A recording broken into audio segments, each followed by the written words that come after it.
नमस्कार, मैं अभय पांडे। आप देख रहे हैं मेडिकल माइक। गर्मी का मौसम है, पारा 42 से भी ऊपर जा रहा है। ऐसे में हर कोई परेशान है। हीट वेव भी चल रही है। बीमारियों का घर बन गया है ये मौसम। तमाम तरह की बीमारियां, पेट से रिलेटेड, स्किन से रिलेटेड कई तरह की बीमारियां हैं जिसे लोग फेस कर रहे हैं। आज इसी पर बात करने के लिए हमारे साथ मौजूद हैं जाने माने फिजिशियन डॉक्टर दिवाकर तेजस्वी जी। आइए इनसे बात करते हैं और जानते हैं कि गर्मी के मौसम में खुद को कैसे सुरक्षित रखा जा सकता है। सर, बहुत बहुत स्वागत है आपका मेडिकल माइक में। सर, जिस हिसाब से पारा बढ़ा है, बेतहाशा गर्मी पड़ रही है, लू भी चल रहा है, तो कई तरह की बीमारियां अभी देखने को मिल रही हैं जिससे लोग परेशान हैं। काम करना है तो घर से बाहर निकलना ही है। ऐसे में सर, खुद को कैसे सुरक्षित रखा जा सकता है? हाँ, देखिए, जितनी तेज़ी से गर्मी पड़ी है ऐसे में हीट वेव चल रहा है और इससे बहुत शरीर पर स्वास्थ्य संबंधी कुप्रभाव पड़ने शुरू हो गए हैं। 3-4 बातों पर बहुत गंभीरता से विचार करते हुए अपने शरीर को स्वस्थ रख सकते हैं। सबसे पहला, अगर आप पहनावा पर देखें तो आपको कॉटन का कपड़ा जो पसीने को एब्जॉर्ब करता है और जो लूज़ हो थोड़ा, वैसा कपड़ा पहनना और लाइट कलर का कपड़ा पहनना है, जिससे कि बहुत सनलाइट का एब्जॉर्प्शन नहीं हो। तो कपड़ों का चयन आप उसी तरह से करें, ढीला ढाला कॉटन, जो कि आपके पसीने को एब्जॉर्ब कर पाए। दूसरा चीज़ है, जो महत्वपूर्ण चीज़ है दूसरी, वो है आपके खान पान। आज के दिन में डिहाइड्रेशन या पानी की और लवण की कमी हो जाती है। पसीने में नमक निकल जाता है, पानी निकल जाता है।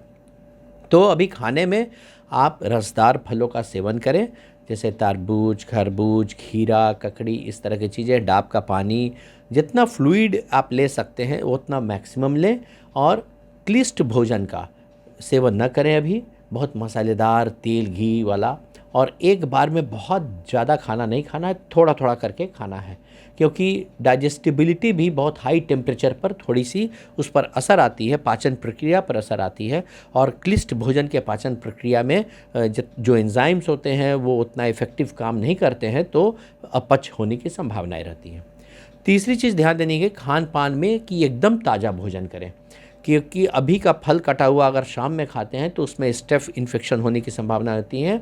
पेट में एक्यूट गैस्ट्रोइंटेस्टिनल प्रॉब्लम, पेट जनित जो प्रॉब्लम आती है वो आने की संभावना होती है। तो कटा हुआ फल को रखा हुआ काफ़ी देर के बाद नहीं खाना है, ताज़ा खाना है काट करके। और जो भी आटा है या कोई भी सब्जियां हैं तो वो बाहर में नहीं रखनी है कतई, क्योंकि तुरंत में 1 घंटे से 2 घंटे के अंदर वो ख़राब हो जाएंगी और उससे आपको डायरिया, डिसेंट्री होने लगेगा। और एक तरफ पानी आपके पसीने से निकल रहा है, नमक निकल रही है, और दूसरे से अगर डायरिया, डिसेंट्री हो जाती है तो बहुत तेज़ी से लवण और पानी की कमी हो जाती है। इसके अलावा आपको ध्यान में रखना है कि अगर आप बाहर निकल रहे हैं तो पूरी तरह से अपना ORS का घोल अपने पास रखें और पानी पीते हुए रहें।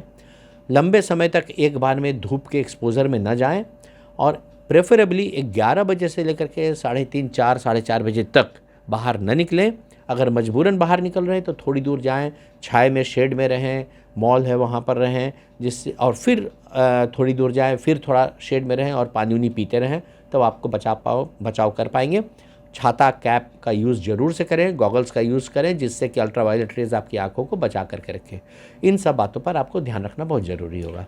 सर, एक चीज़ और देखा जाता है कि कई बार लोग एसी में रहते हैं जहां बहुत कम टेम्परेचर होता है और फिर अचानक से वो धूप में निकलते हैं, तो उसका भी कोई प्रभाव होता है क्या शरीर पर? जी, उसका प्रभाव होता है, क्योंकि बॉडी जो एक्लिमेटाइज करता है, अगर टेम्परेचर बहुत ठंडा है और एकाएक बहुत गर्म में आप जा रहे हैं तो बॉडी के एक्लिमेटाइजेशन प्रोसेस में बहुत कम समय मिलता है, तो जिससे शरीर पर उसका कुप्रभाव पड़ता है। तो बॉडी को, आपके शरीर के अंदर के अंगों को बहुत तेज़ टेम्परेचर डिफरेंस एकाएक नहीं मिले, इसका ख्याल रखना है।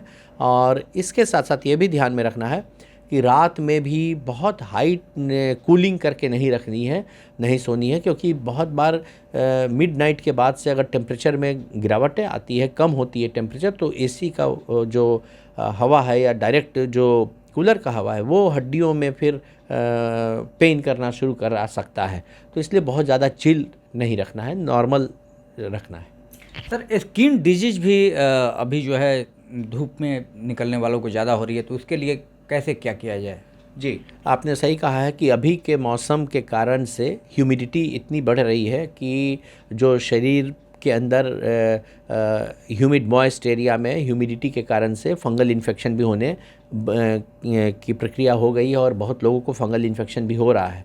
और बहुत लोगों को हीट प्रिकली जो गर्मी के कारण से घमौरियाँ जो होती हैं और छोटे छोटे रेडनेस लाल लाल पेप्यूल्स निकलते हैं, शरीर के चिकती चिकती निकलते हैं, वो भी निकल रहे हैं। तो इससे बचने के लिए एक तो है इचिंग जो हो रही है और सामान्य जो हीट प्रिकली इरप्शंस हो रहे हैं, तो उसके लिए आप जब बाहर जा रहे हैं फिर आकर के स्नान भी कर सकते हैं। और ऐसा एंटी फंगल साबुन भी आता है जिसका प्रयोग कर सकते हैं, जो कि आपकी स्किन को सॉफ्ट रखता है, अच्छा रखता है और उसमें इचिंग नहीं होने देता है।